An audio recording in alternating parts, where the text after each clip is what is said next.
Two identical cars roll into my repair bay on the exact same afternoon. Same manufacturer, same exact engine code, same year, and practically the exact same mileage sitting on the dashboard. I drain the fluid, drop the oil pans on both of them, and look directly up into the rotating assemblies. One has an engine block that looks entirely brand new inside. The heavy metal components are perfectly clean. There is absolutely zero sludge buildup, and the cross-hatching on the cylinder walls is perfectly intact. The other car is an absolute nightmare. It sounds like a heavy diesel tractor when you twist the key. It aggressively burns a full quart of fluid every single week, and the entire bottom end is coated in a thick, nasty, baked-on black tar. The absolute craziest part? Both owners swear up and down they followed the exact same maintenance schedule. They both walked into the auto parts store, bought name-brand synthetic oil, and changed it right when the sticker on the windshield told them to. Most drivers see a catastrophic failure like that and instantly blame bad luck. They think the manufacturer just built a defective batch of engines. But the brutal reality sitting in my shop is that engines rarely just randomly break.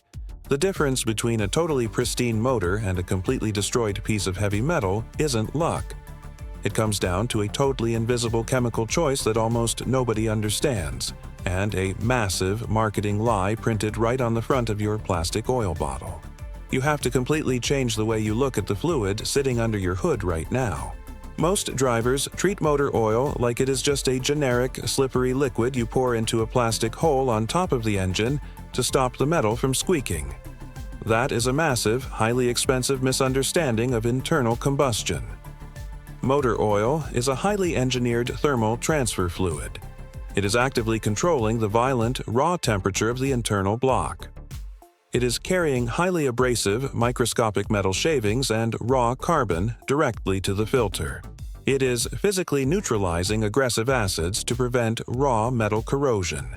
And, most importantly, it is maintaining the absolute critical hydraulic pressure needed to keep your engine from completely tearing itself to shreds. Deep inside your engine, there is a physical concept happening right now called hydrodynamic lubrication. When your engine is running, the incredibly heavy metal components, like your crankshaft journals and your connecting rod bearings, are not supposed to physically touch each other. Ever. If they touch, you get instant, catastrophic metal-on-metal wear. To keep them separated, the oil pump constantly forces liquid under extremely high pressure directly between those metal parts. Because the metal surfaces are spinning incredibly fast, they physically pull the raw oil into a microscopic wedge. The heavy steel parts literally ride on an invisible, highly pressurized wave of oil. They physically float. But that floating effect relies entirely on the oil having enough physical structure, enough raw thickness, to hold the metal apart against the violent, explosive force of the combustion chamber pushing aggressively down on it. The second you turn the ignition key, that fluid starts a brutal, endless war against the elements. It begins to chemically degrade from the very first thermal cycle. And that physical breakdown actively intensifies in three highly specific situations that you are probably putting your car through every single week without even realizing the heavy damage you are doing. First, if you drive a modern vehicle, there is a massive chance you have a turbocharger bolted directly to your exhaust manifold. Turbos are an absolute, terrifying nightmare for motor oil. The raw exhaust gases passing through a modern turbo housing can easily exceed 1600 degrees Fahrenheit. The central spinning shaft inside that turbo relies entirely on a constant flow of your engine oil to keep it from melting into a solid block of metal. When you park the car and shut a hot turbocharged engine off, the mechanical oil pump instantly stops spinning. A tiny amount of oil is left sitting completely stagnant inside the blazing hot turbocharger housing. If that fluid isn't highly chemically stable, it physically cooks. It boils, carbonizes, and turns into hard, black, abrasive rocks. Professional mechanics call this oil coking. You just manufactured a highly abrasive rock directly inside your bearing. Second, we have the absolute worst driving environment for internal combustion. Heavy, stop-and-go city traffic. When you are sitting in dead-stop traffic, creeping forward 10 feet at a time with the air conditioning blasting, there is absolutely zero physical airflow coming through the front grille to cool the radiator. The underhood temperatures reach absolutely staggering levels. When you sit in heavy traffic, the oil temperature deep inside the pan absolutely skyrockets. The oil physically thins out even more. When you finally get an opening and mash the gas pedal entirely to the floor, the engine demands massive torque. The downward pressure on the bearings spikes violently. Because the oil is incredibly thin from the raw heat, the physical wedge completely collapses. The hydrodynamic barrier fails instantly. For a fraction of a second, the raw steel of the crankshaft physically crashes directly into the soft aluminum of the bearing. You won't hear a loud explosion, but microscopic shavings of heavy bearing material are aggressively sheared off and washed directly into the oil pan. It is an entirely silent, totally invisible cycle of wear. And third, drivers blindly leave the fluid in the block for massive amounts of time simply because a digital light on the dashboard told them it was totally fine. You are forcing the fluid to survive thousands of violent thermal cycles, constantly expanding and contracting, taking on raw, unburned fuel and heavy carbon until the chemical additives completely give up and surrender the heavy metal to the friction. Before we get deep into the massive chemical lie printed right on the front of your plastic oil bottle, I need to know exactly what kind of mechanical stress you are dealing with in your own driveway. Drop a quick comment down below right now. Tell me exactly what city or state you are watching from today, and tell me the exact year and model of the car you're driving. I always read through these because the ambient climate totally dictates the physical war happening under your hood. A guy trying to keep his truck alive in the brutal triple-digit dry heat of an Arizona summer is fighting a totally different mechanical war than a guy doing aggressive cold starts in the freezing dead of a Minnesota winter. The local environment changes the entire chemical equation happening under your hood. And if you want the raw, unfiltered mechanical truth about how to actually keep your heavy machinery out of my repair bay, do me a massive favor and hit that like button. And make sure you are firmly subscribed to the channel. It tells me you guys value real garage knowledge over the standard corporate dealership script. Because here is exactly where the trap snaps shut on the average driver. You walk into the auto parts store and see a massive wall of brightly colored plastic jugs. Almost every single one of them proudly slaps the word "full synthetic" right on the front label in massive, bold letters. You grab one, you pay a premium at the register, and you confidently pour it directly into your valve cover, entirely convinced you just bought the absolute best protection money can physical buy. You didn't. The word synthetic in the automotive oil industry is not a strict scientific definition anymore. It hasn't been for years. It is a highly manipulated, heavily litigated marketing term. Most drivers think synthetic means the fluid was perfectly engineered molecule by molecule in a pristine chemical laboratory to provide a totally unbreakable shield for their heavy steel bearings. The brutal reality is that a massive percentage of the oil sitting on that shelf labeled "full synthetic" actually started its life as totally standard, dirty crude oil pumped straight out of the ground. The manufacturers just run it through a heavy chemical refinement process. They hydrocrack it. They filter it heavily. And because of a massive legal loophole, the government allows them to legally slap the word "synthetic" on the bottle and charge you double for it. You think you are saving a few dollars by grabbing the bottle on sale, but you are silently financing a multi-thousand-dollar repair bill on the installment plan. Replacing a totally destroyed, sludged-up engine block isn't just a minor inconvenience. It is a massive financial nightmare that completely wrecks your bank account. And the worst part is, the damage is entirely preventable if you stop trusting the marketing department and start understanding the raw physical chemistry happening inside your block. We are talking about the exact base chemical structure of the fluid. The base stock entirely dictates whether your engine survives a brutally hot commute or slowly eats its own bearings. There are 3 completely different tiers of synthetic oil currently sitting on the market, and the manufacturers absolutely refuse to put the truth in plain English on the back of the bottle.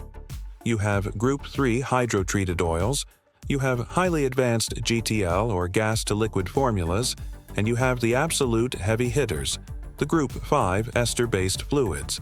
If you pour a cheap Group 3 oil into a heavily stressed, high-temperature modern engine, I don't care how often you pull the drain plug.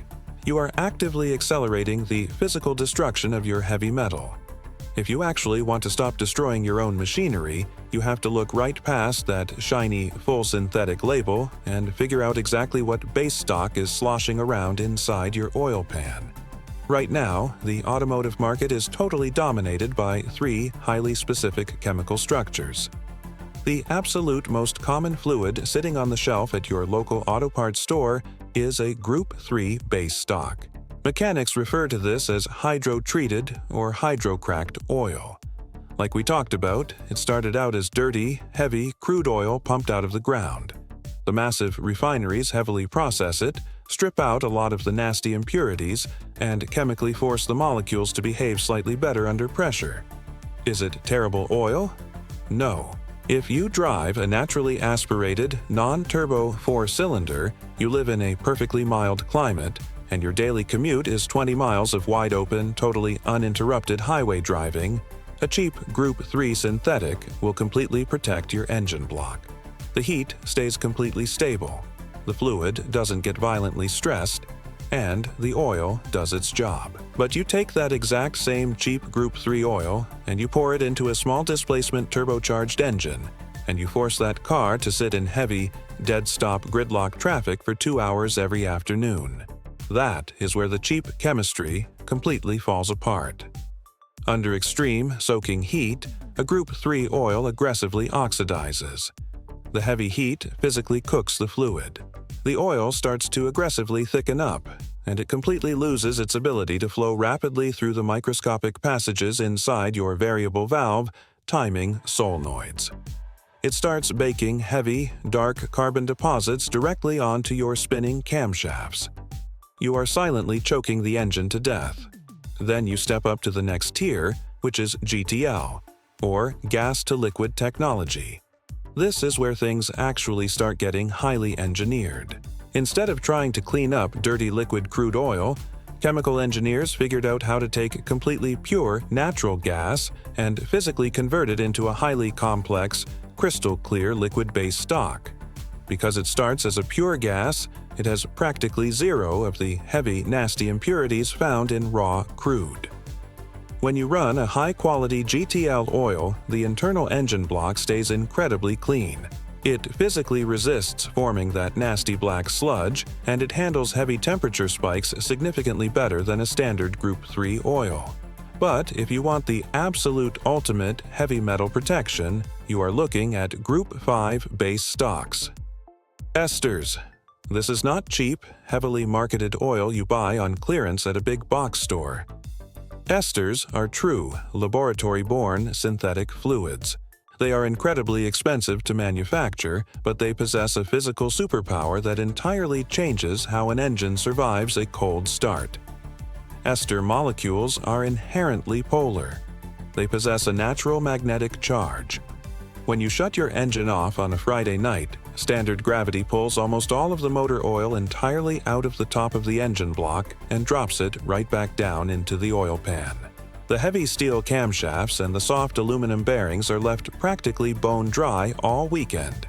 When you twist the key on Monday morning, you have a massive, highly destructive window of raw metal-on-metal contact before the mechanical oil pump can physically push fluid back up to the top of the motor. Group 5 ester oils actively fight gravity. Because of that polar charge, the molecules physically cling to the heavy metal parts. They coat the steel like a microscopic magnetic blanket. Even after the car sits completely dead for a week, that thin, protective film of heavy oil is still perfectly attached to your bearings. When you hit the ignition, the metal never physically touches. You entirely eliminate the violent cold start wear that quietly destroys most engines over a 10-year lifespan. But choosing the right base stock is only half the battle. You have to understand exactly what is actively trying to murder that fluid while you drive down the road. Most guys completely misunderstand how oil degrades. They think oil just gets old and naturally expires like a gallon of milk sitting in the fridge. It doesn't. Motor oil is violently murdered by 3 highly specific things happening inside your block. We already talked about the first one: raw thermal oxidation, the heavy, totally inescapable heat physically breaking the chemical bonds apart. The second killer is mechanical shearing. Your engine block is an incredibly violent physical environment. The heavy steel crankshaft is rotating thousands of times a minute, aggressively smashing the motor oil between totally microscopic bearing clearances. The long, highly engineered polymer chains that give the oil its exact thickness are literally chopped into tiny, useless pieces by the raw mechanical force of the rotating assembly. A thick, protective oil goes into the engine, and a thin, watery, totally compromised fluid eventually comes out. But the absolute biggest, most highly destructive enemy of modern motor oil is fuel dilution. Almost every single vehicle rolling off an assembly line today is running gasoline direct injection, GDI. Instead of softly spraying fuel into the air intake, the computer violently fires raw, liquid gasoline straight into the highly pressurized combustion chamber at thousands of pounds per square inch. When you start a freezing cold engine, or you sit idling in a drive-thru for 20 minutes, the internal combustion is totally inefficient.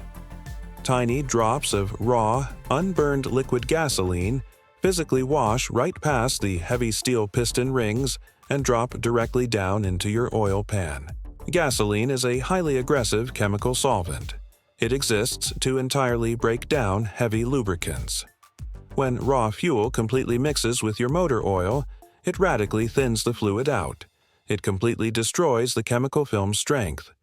You are suddenly trying to protect incredibly expensive metal bearings with a fluid that has the exact physical consistency of dirty tap water. Let me tell you exactly what this looks like in the real world when it hits your wallet. I had a guy bring a late-model Japanese sedan into the shop last winter. He drives for a major rideshare app, putting easily 300 miles on the car every single day. Stop and go, aggressive idling, pulling in and out of heavy traffic. He was highly meticulous about his maintenance. He went to a local quick lube shop exactly every 7,000 miles, right when the sticker told him to, and he always paid the extra money for the generic full synthetic out of the massive bulk drum in the back. He brought the car in because it had 180,000 miles on it, and it was aggressively drinking a full quart of oil every 4 days. The engine completely lacked power, and the check engine light was screaming at him. I pulled the spark plugs, stuck a high-definition borescope camera straight down into the cylinders, and the problem was completely obvious. The oil return holes drilled directly into his pistons were totally clogged, completely solid with incredibly hard, baked-on carbon rock. The cheap Group 3 oil he was getting from the quick lube place was totally incapable of handling 10 hours a day of extreme, heat-soaked city driving. The oil was violently breaking down, flashing off and baking straight onto the heavy metal. Because the oil return holes were completely plugged, the piston rings physically locked up. They couldn't scrape the oil off the cylinder walls anymore. The engine was just violently burning the oil straight out the tailpipe. He did everything by the book. He followed the schedule. He paid for the synthetic upgrade. And he was standing in my bay staring at a completely non-rebuildable engine block that was going to cost him $4,500 to entirely replace. Now, compare that to another guy who runs the exact same routes in the exact same city. Heavy traffic, non-stop driving, massive daily mileage. But this guy totally ignores the quick lube shops. He explicitly buys a highly stable advanced GTL or ester-based synthetic specifically engineered to resist extreme thermal breakdown. It costs him maybe $30 or $40 more every single time he changes the oil. I pull the valve cover off his engine at 150,000 miles to do a basic gasket replacement, and the heavy metal underneath looks like it was just unboxed at the factory yesterday. Absolutely zero yellow varnish. Zero thick black sludge. The engine burns absolutely zero oil between changes, the compression is perfectly high across all 4 cylinders, and the machinery runs completely silent. Think about the absolute raw math on that decision. Over the course of 20 oil changes, the first guy saved maybe $600 by buying the cheap, compromised fluid. He thought he was being totally financially responsible. He traded a $600 totally invisible savings for a massive $4,000 catastrophic engine failure. The second guy paid the highly necessary mechanical tax up front. He spent the extra $600 on premium, chemically stable fluid over 3 years, and he completely protected a machine that he relies on to feed his family. You cannot outsmart heavy mechanical friction. You either pay a very small premium right now to put highly engineered chemistry into your oil pan, or you pay a massive, totally devastating premium to a mechanic later when the metal finally decides it has had enough. What exact brand and weight of oil do you actively pour into your engine right now? Do you entirely research the base stock, or do you just walk into the store and grab whatever plastic jug is heavily marked down on sale that week?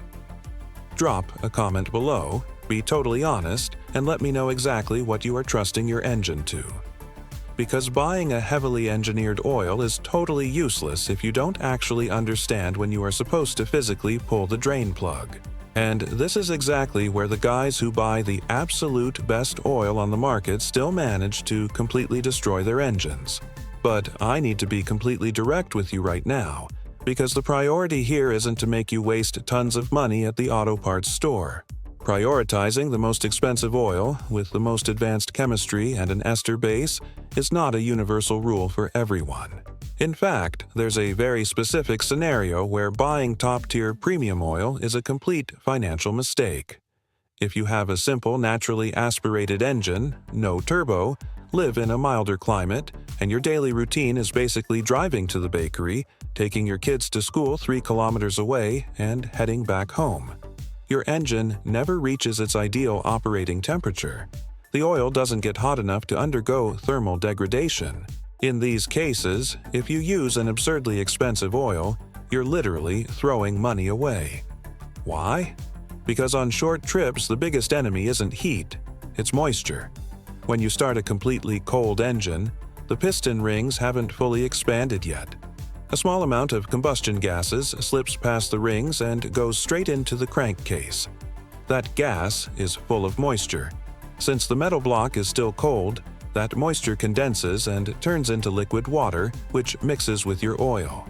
If you hit the highway and drive for half an hour, the oil reaches around 100 Luftdruck, the water boils, turns into vapor, and the engine burns it off. The oil stays clean. But if you only drive 3 kilometers and shut the car off, that water never boils. It stays there, creating an acidic sludge that will slowly rust your engine from the inside out. For this type of driver, the smart strategy isn't buying the most expensive oil in the world. The smart strategy is using a regular Group 3 synthetic oil and changing it much more frequently to flush that acidic contamination out. You don't need extreme thermal resistance, you need clean fluid. But if you don't fit into that bakery driver profile, then we need to talk about the most expensive lie the automotive industry has created in the last decade. And it's glowing right on your dashboard right now. It's the digital maintenance indicator. That friendly message telling you your oil still has 40% life left, heavily encouraging you to wait 10,000 or even 15,000 kilometers before finally going to the shop and pulling the drain plug. When you take an ultra-thin, low-viscosity oil like a ZOW20, exactly what many manufacturers require, and trap it inside a boiling engine block for 10,000 kilometers, you're not just testing the limits of chemistry. You're actively signing the death sentence of your internal metal components. You need to fully understand what modern engines do to oil. Almost every car coming off the assembly line today uses direct fuel injection. Instead of gently spraying fuel into the intake manifold, direct injection blasts liquid fuel with extreme force straight into the combustion chamber at thousands of psi. When the engine is cold or you're stuck in traffic, combustion isn't perfect. Tiny droplets of raw fuel wash down the cylinder walls, slip past the steel rings, and fall directly into the oil sump. This is called fuel dilution. and it's the most silent killer of modern engines. Gasoline is a powerful solvent. It breaks down the structure of lubricants. When you start with an ultra-thin 0W20 oil and gasoline attacks it for thousands of kilometers, the viscosity collapses. You end up driving at highway speeds trying to protect heavy steel bearings with a fluid that has the physical consistency of iced tea. The hydrodynamic barrier completely fails. And the damage doesn't just hit the bottom end of the engine. It actively destroys the most expensive and labor-intensive component sitting at the front of your block: the timing chain. 20 years ago, timing chains practically lasted the lifetime of the vehicle. They were bathed in thick oil and simply didn't fail. Today, replacing stretched timing chains in four-cylinder engines has become a massive and incredibly profitable business for repair shops. I see it every single week. A guy brings in his car with 120,000 kilometers on the odometer. The check engine light is on, and the engine makes a horrible metallic noise every time he starts it in the morning. I hook up the scanner and immediately pull a camshaft correlation code. The car's computer is completely confused because the physical timing between metal components is out of sync. The customer always swears he followed the oil change intervals exactly as the dashboard told him. He used the factory-specified thin oil. I tear down the entire front of the engine. Hours of heavy labor. When I finally expose the timing system, the heavy steel chain is completely loose. A timing chain is made of hundreds of small metal links held together by tiny steel pins. Each one of those pins needs a thick, robust oil film to prevent metal-on-metal wear while the chain spins at thousands of RPM. When you run 10,000 kilometers on thin oil diluted with gasoline, that protective film simply stops existing. The pins grind aggressively against the links. Microscopic amounts of steel are shaved off every joint. Multiply that tiny wear across hundreds of links, and the entire chain physically elongates. It stretches. The mechanical tensioner reaches its maximum limit trying to compensate for the slack. The plastic guides crack under violent impacts. The engine jumps timing. The valves slam into the tops of the pistons, and the engine instantly turns into a pile of scrap metal right there in the middle of the street.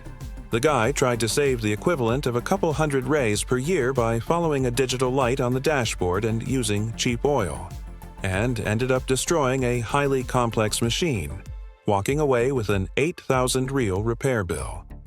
You need to stop treating your car's maintenance like a generic recipe. You need to adopt an intelligent reset procedure. The owner's manual sitting in your glove box was not written to make your engine last 500,000 kilometers. It was written by corporate accountants and lawyers to ensure the manufacturer passes federal emissions tests, squeezes out a bit more efficiency, and makes the car survive exactly until the last day of the factory warranty. After that, if the engine blows, that's entirely your bank account's problem. If you want your machine to work for you without draining your money, you need to set the rules based on real-world asphalt conditions, not controlled lab environments. If you drive a direct injection engine or have a turbo under the hood, you generate extreme destructive heat. If you live in a hot region, the air is already scorching before you even turn the key. If you spend your day dragging 1.5 tons of metal through stop-and-go traffic, you are actively cooking the fluid in your oil pan. If that's your reality, you stay away from the thinnest, cheapest oils. You step up one grade in viscosity if your city's temperatures are brutal. You choose a fluid with a highly stable base that refuses to break down under heat.